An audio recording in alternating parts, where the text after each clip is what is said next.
Prime Field. At number 8, Morgan Cheli, a sophomore guard with a 6'2" frame and one of the most interesting long-term developmental profiles on this roster. Her freshman year was quiet, but quiet does not mean empty, because Cheli's ceiling is not built around taking 15 shots a night. Her ceiling is built around becoming a versatile utility wing, a high IQ rotation connector, and the kind of player who makes every lineup more stable. Think less highlight hunter, more possession saver, less viral scorer, more winning detail. Her UConn comparison is Kelly Ferris. That tells you exactly what kind of value we are talking about. Defensive wins, low turnovers, smart spacing, fast processing, and the kind of impact that might show up in adjusted plus-minus before it ever shows up in the box score. But here's the real swing skill. If Cheli uses that 6'2" frame to disrupt passing lanes, switch across positions, and instantly process offense as a secondary connector, she becomes more than a depth piece. She becomes a lineup solution. And on a roster moving toward positionless basketball, that matters. At number 8, Morgan Cheli, a sophomore guard with a 6'2" frame and one of the most interesting long-term developmental profiles on this roster. Her freshman year was quiet, but quiet does not mean empty, because Cheli's ceiling is not built around taking 15 shots a night.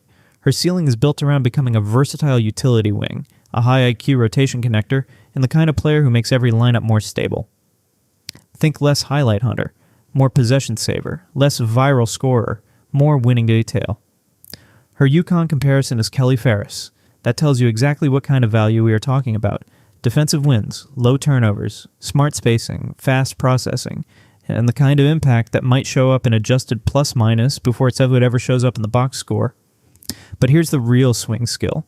If Cheli uses that 6'2" frame to disrupt passing lanes, switch across positions, and instantly process offense as a secondary connector, she becomes more than a depth piece. She becomes a lineup solution. And on a roster moving toward positionless basketball, that matters. At number 7, Jana El Alfy. And this ranking is about one huge question. Who fills the physical front court void left by Serah Williams? Because UConn can have all the guards, wings, and mismatch creators at once, but at some point somebody has to control the paint. That is where El Alfy's ceiling becomes fascinating. Her upside is an elite modern face-up center and paint enforcer. Not just a traditional post, not just a screen setter, not just someone parked on the block. The real version of El Alfy is a big who can finish with touch, space, and pick-and-pop actions, facilitate from the top of the key, and still punish smaller defenders inside. That is why the Stephanie Dolson comparison makes sense. A physical post presence, a soft shooting touch. A big who can pass, score, and make the offense less predictable. But the key question is health and mobility. Her post-injury lateral movement will decide how high the ceiling really goes.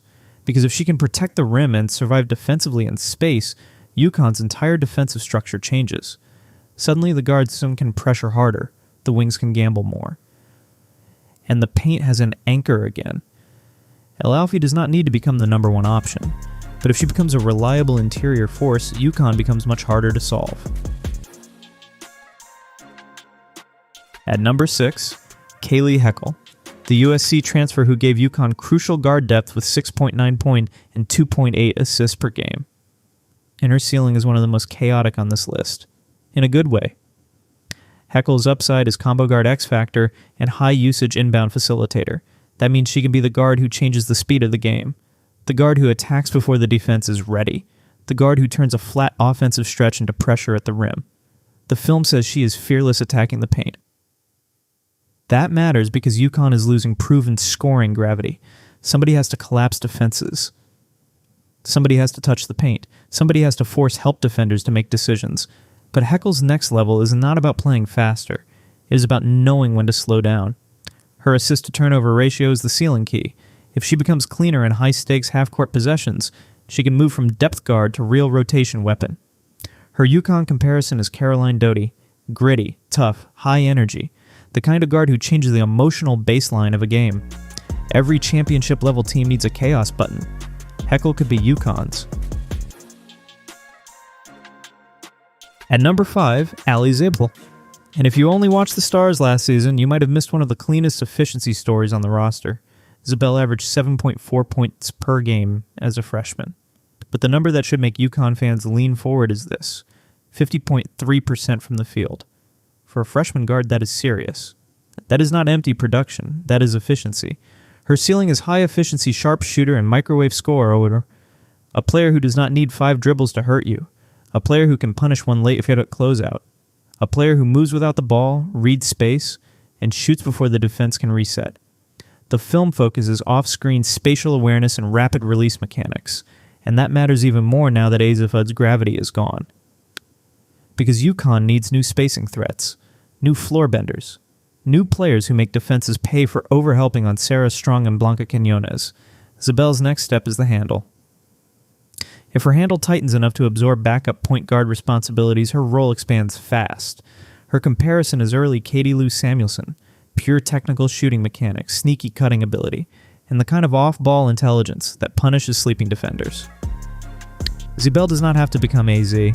She has to become automatic in her own way. At number 4, Camarera KK Arnold, the steady hand of the backcourt, the pace setter, the returning guard who led UConn in assists at 4.6 per game. And with another year of physical maturity, Arnold has to command the offense full time. Her ceiling is elite true dynamic playmaker and defensive disruptor. That is a powerful combination. Because Arnold is not just someone who brings the ball up and starts the set. At her best, she controls the game's rhythm. She pressures the ball, she runs a transition, she gets downhill, and she creates drive and kick openings that make everyone else better. The film shows lightning-quick transition handle. When Arnold gets moving, defenses are forced into emergency decisions. But the real unlock is perimeter shooting. If defenders can go under screens, they shrink the floor. If defenders have to chase her over screens, everything changes. Her driving lanes open, her passing windows widen, her gravity becomes real. That is why the Mariah Jefferson comparison is so important. A defensive pest, a floor leader, a guard whose ceiling fully unlocked once the half-court jumper became a consistent threat. Arnold does not need to be UConn's loudest scorer. She needs to be the player who decides the game's speed. And if the jumper rises, so does the entire offense. At number 3, Ashlynn Shade. And this is where the ranking starts getting serious. Shade averaged 7.6 points per game in 2025-26. But that number is not the story. The story is what happens next. Because Azzi Fudd's perimeter usage is gone. Someone has to absorb real shots, real pressure, real defensive attention. And Shade is one of the most logical players to step into that vacuum. Her ceiling is lethal 3-level volume scorer and perimeter lockdown anchor, not just a shooter, not just a defender, both. That is why her development is so important. The scouting focuses catch-and-shoot analytics versus off-the-bounce execution. If Shade is only an off-ball threat, she is valuable. But if she becomes a real self-creator, she becomes dangerous. The defensive side is already exciting. Her motor is elite. She can pressure, she can disrupt, she can turn possessions into chaos. But the next ceiling jump comes if those defensive deflections become self-created transition offense. Steal, push, finish, or steal, push, create. That is how a complementary player becomes a tone setter. Her UConn comparison is Serah Williams, a reliable perimeter weapon who has to become more aggressive as a creator. Shade might be one of the safest breakout bets on the roster, but ceiling-wise, 2 players still sit above her. At number 2, Blanca Quiñonez, and this is the player who could make the whole ranking explode. Quiñonez averaged 10.7 points per game as a freshman, but the box score only tells part of the story. The real story is the physical profile, the tools, the burst, the two-way ceiling. With Serah Williams gone, Quiñonez is widely projected to slide permanently into the starting lineup, and that means her role is no longer about flashes. It is about foundation. Her ceiling is two-way All-American wing and core replacement starter. That is not rotation language, that is star language. The film highlights an unguardable first step, a closing burst on defense, and the kind of athletic profile that creates mismatches before the play even starts. The per 40-minute projection matters here because elevated usage could reveal a much bigger producer than her freshman averages suggest. But the developmental key is precision. Can she sharpen the off-the-dribble pull-up? Can she speed up decisions against complex zone coverages? Can she punish teams that load up before the trap arrives? Her UConn comparison is Gabby Williams. Hyper-athletic, highly disruptive.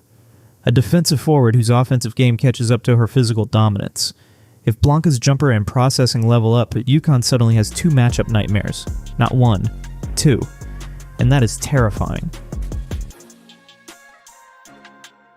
At number 1, Serah Strong. The player who makes this entire video feel different. Because Strong is not just the best returning upside bet.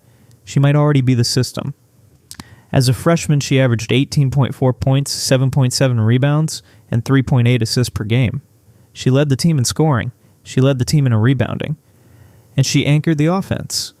That is not normal freshman production. That is program-changing production. Her ceiling is National Player of the Year, an unstoppable point forward, not future star, current centerpiece. The film shows elite processing speed out of the high post. That is what makes her different. She is not just scoring, she is reading, she is manipulating. She is connecting the offense from spots where most forwards are only looking to finish. The research comparison is early Maya Moore-level playmaking feel from the high post. And the historical UConn growth arc is Breanna Stewart's sophomore leap. That is the kind of leap we are talking about. A player with rare physical maturity, structural poise, and the ability to dictate games entirely on her terms. But even Strong has swing skills. Her defensive footwork agility has to keep improving. Her three-point volume has to expand. Because once she is pulling bigs away from the rim, punishing late rotations as a passer, and still dominating the glass, there is no clean coverage answer. Double her, and she passes. Stay home, and she scores. Go small, and she punishes. Go big, and she drags you away from the rim. That is why Serah Strong is number 1. Because her ceiling is not just best player on UConn, it is best player in the country. Now zoom out.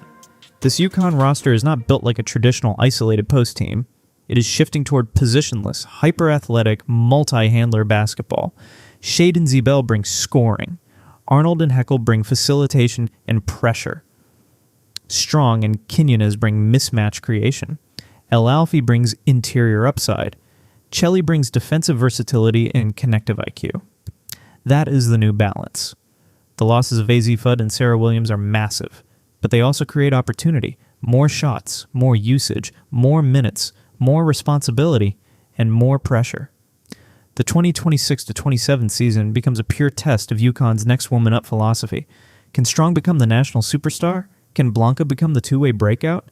Can Shade turn from complimentary scorer into volume weapon? Can Arnold control the offense full-time? Can Ziebell, Heckel, El Alfy, and Cheli turn role expansion into winning impact? That is the championship question. Because UConn does not just need players back. They need players to become different. Bigger roles, sharper decisions, stronger bodies, faster processing, higher ceilings. And if even 3 of these 8 hit their top-end outcomes, UConn's 2027 title path becomes very real. So now the question goes to you. Is Serah Strong already like the next face of UConn? Or is Blanca Quiñonez the sleeper superstar everyone is underrating? Drop your top 8 in the comments. Subscribe for more women's college basketball breakdowns. And share this with the UConn fan who thinks the next dynasty starts right now. Prime Field.